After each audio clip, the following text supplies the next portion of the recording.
Hello and welcome to another Out of Spec Bits episode, and a crazy sad Bits episode because the car that kind of started it all, at least in the regeneration, the rebirth of the electric era, is now officially canceled. That means that the Tesla Model S, maybe the most influential and pivotal vehicle of all time, is canceled by Tesla, along with the Model X, which was never actually the most amazing vehicle on the planet.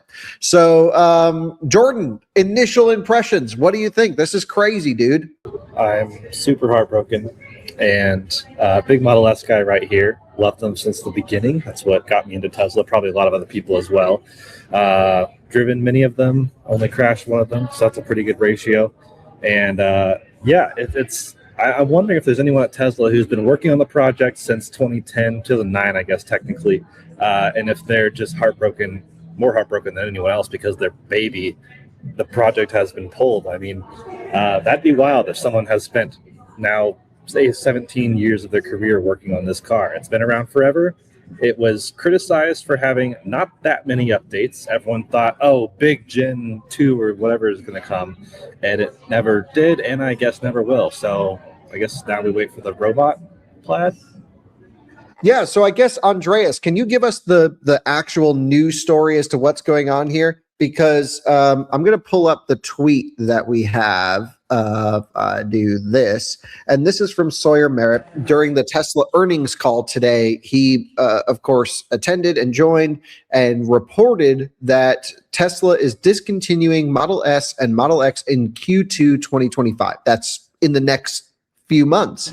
And he also said, we are going to convert that production space to an Optimus factory. This is what Elon was saying. It's part of our overall shift to an autonomous future. So Model S and X turn into robots. What does this mean, Andreas?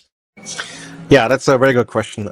First of all, I'm shocked as well by this news, but also not entirely because it was kind of expected.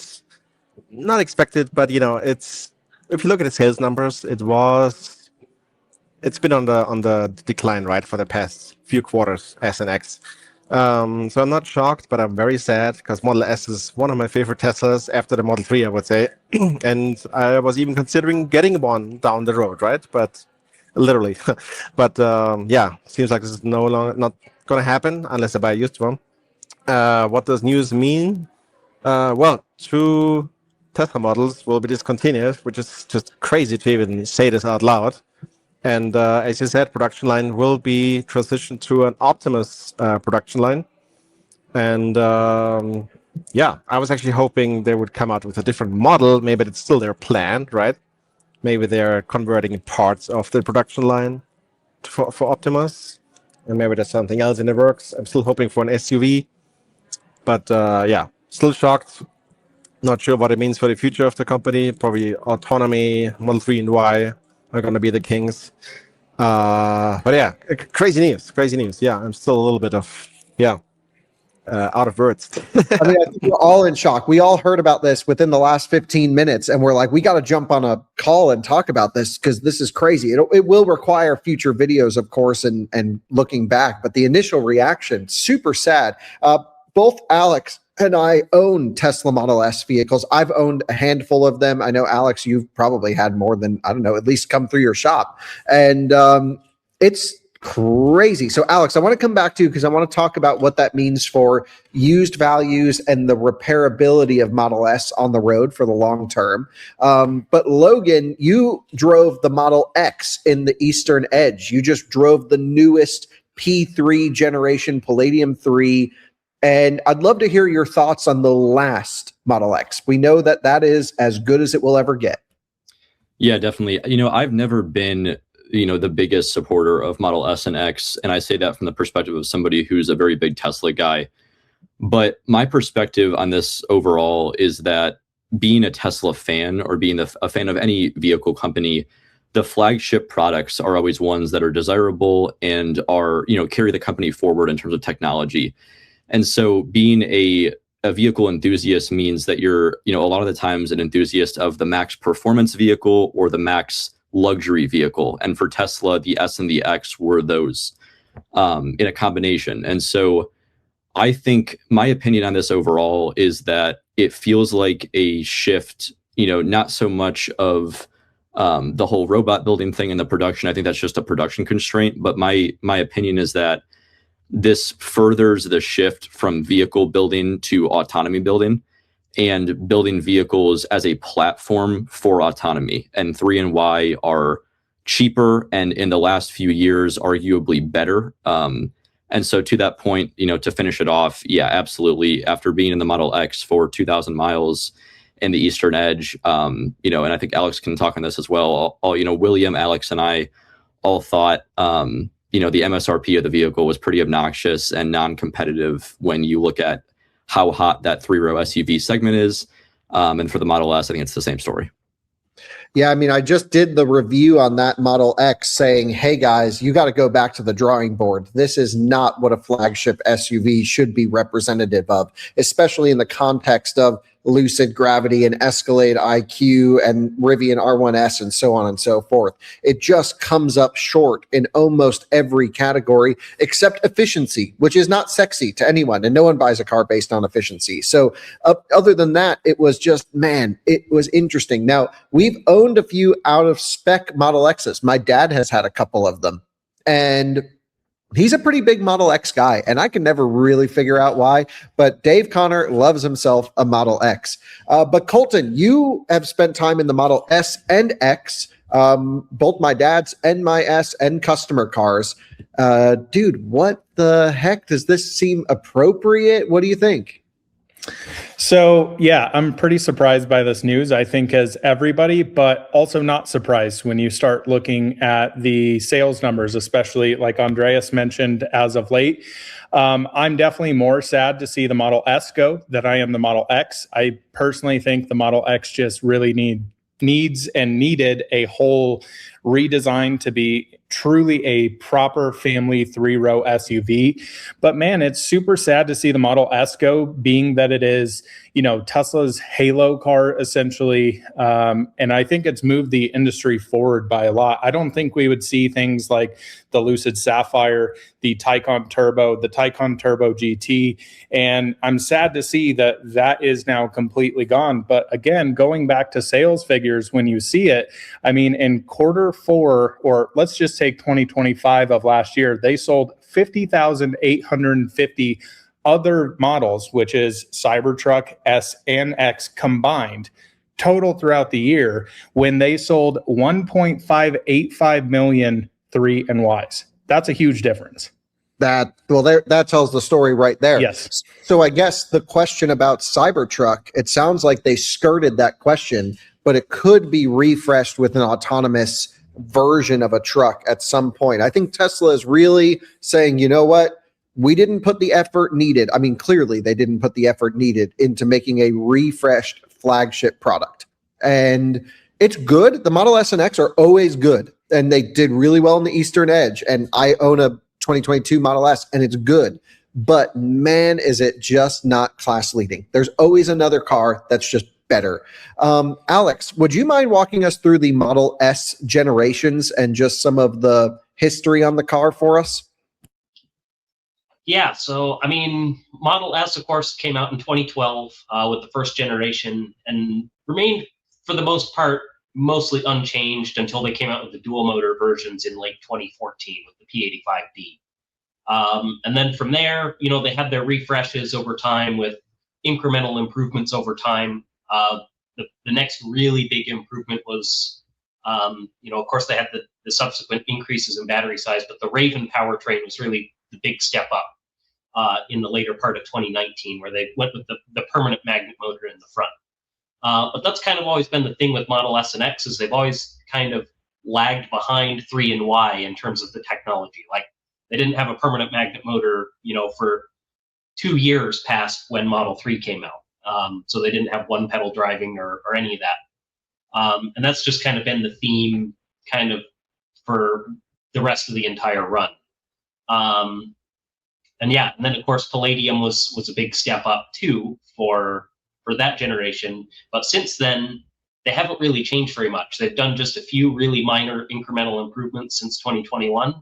But the cars have largely stayed, for the most part, pretty much the same. So yeah, I mean, it's kind of interesting how S and X have evolved in some ways, but not so much in others over time. Yeah, totally agree. And so maybe Jordan, why don't you tell us a little bit about the Model S competition? It's something you've spent a lot of time with me driving the entire Model S competition out there. Even from a combustion car side now, we're starting to see like, S-Class and 7 Series, people maybe not going on the electric train and going with that way. But in the most part, in the electric world, there's Taycan, there's Lucid Air. What else? And what do you think about those with the Model S in context? Yeah, I think Lucid seems to be the front runner. Lucid themselves are very proud of their car and would say that they think it's better than the Model S. I think it depends what you're looking for. As we've seen with our Lucid over a year ago that we were testing, software needed some adjustment, and even just the fine-tunedness of everything. A bunch of little things with software, vehicle access, of course, ADAS, all needed improvements. And we haven't really we've seen some improvements, incremental, but nothing transformational. And recent videos from the likes of Jason Fensky over on Engineering Explained have shown huge issues, and his videos have got millions of views. So I think Lucid's waking up to seeing some of these hopefully changes from the inside to kind of tackle these problems. Because what I'm seeing is basically the best luxury sedan software experience is now being removed from the playing field. So that leaves, BMW, Mercedes, of course, Lucid, and Porsche. Those are really the remaining players. I think they're all compelling. If I was like in the market for luxury sedan, I probably would go Lucid or Porsche. But those BMW and Mercedes customers tend to love their cars in their own ways, and I respect that. I'm intrigued to see where this will go with the FSD side of things. Basically Model S's, every time you see a car discontinued, the first question is, okay, what's service going to look like going forward? What's the lifespan longevity of support? Old Roadster customers are upset. They're thankful Alex is around to help them out.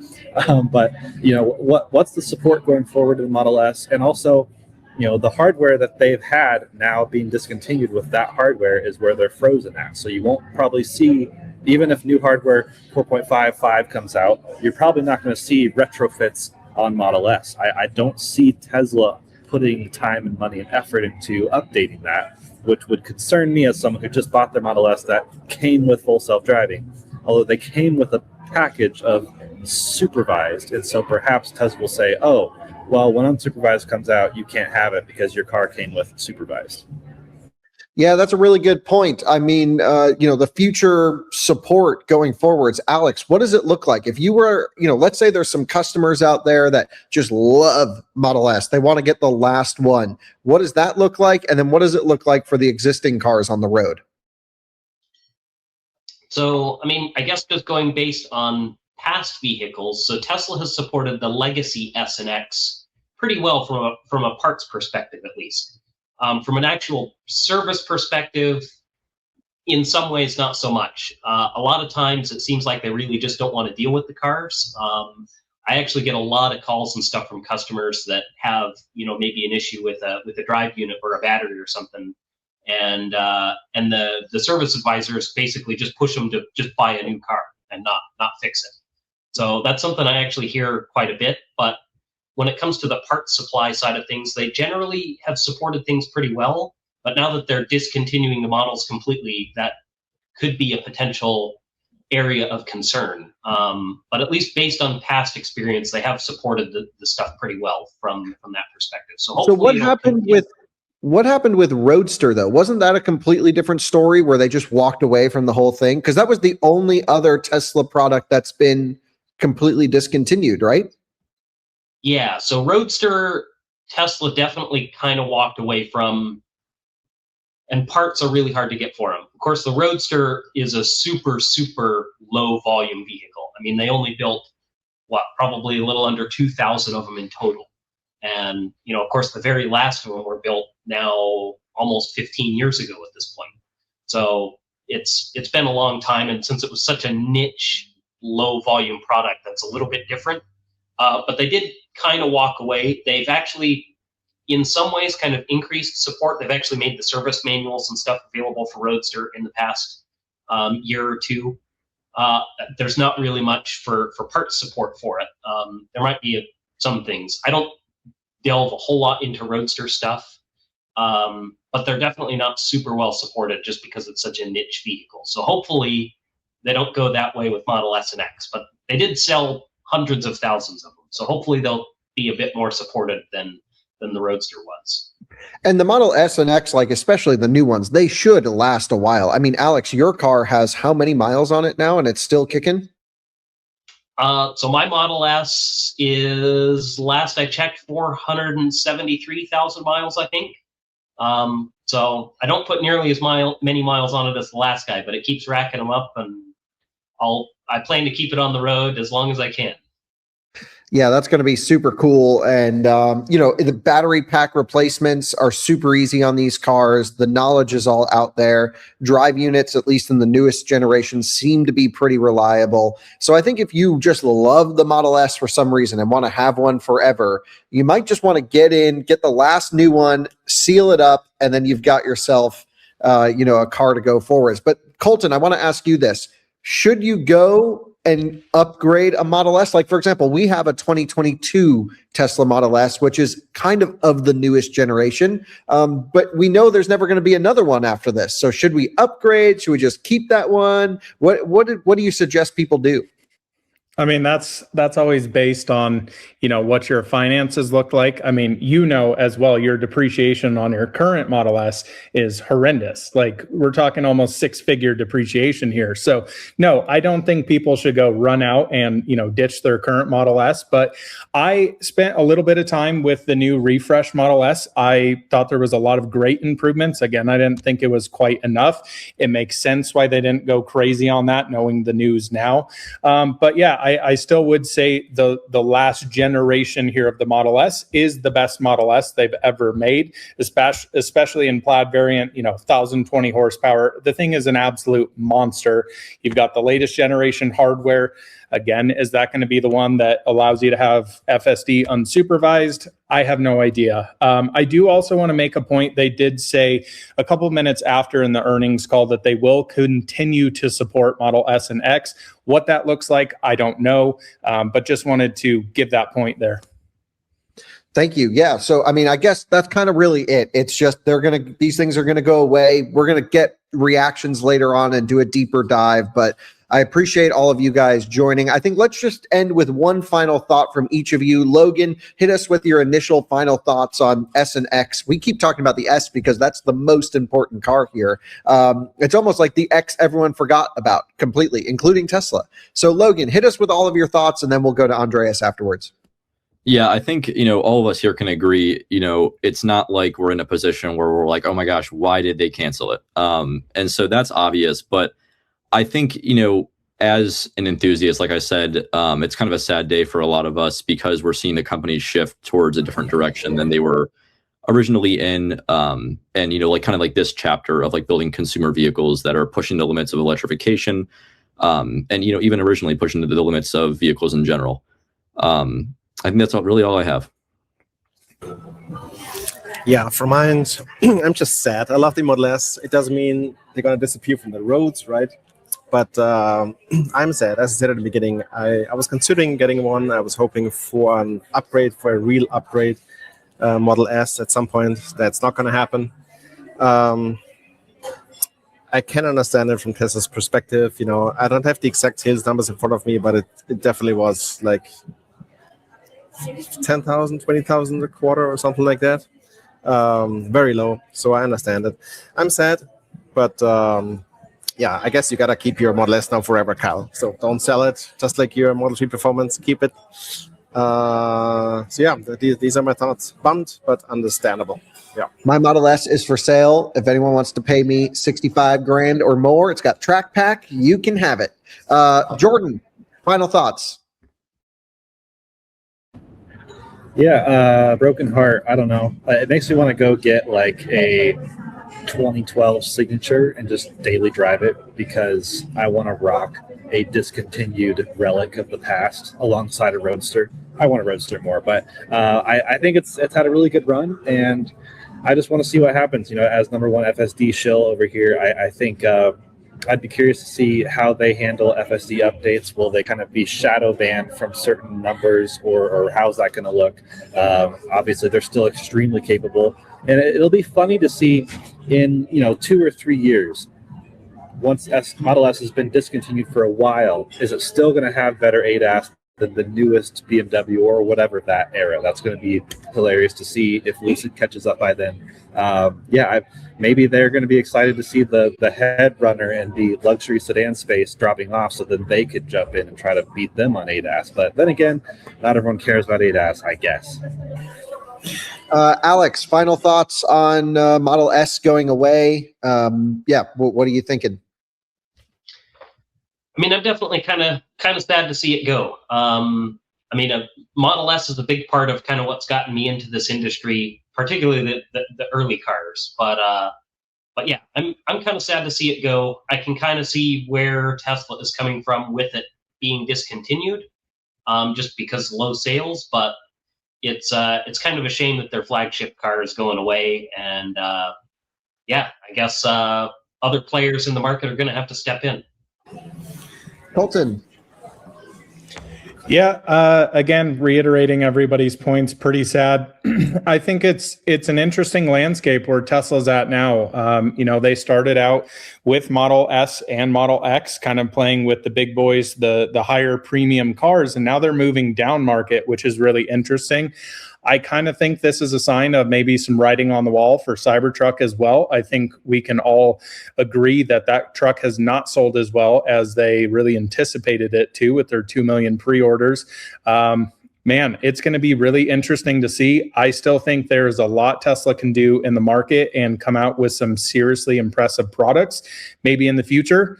We'll see what that looks like. But I mean, yeah, really interesting decision, I think, to take the S and X line and make it an Optimus line. I did not expect that on my bingo card today.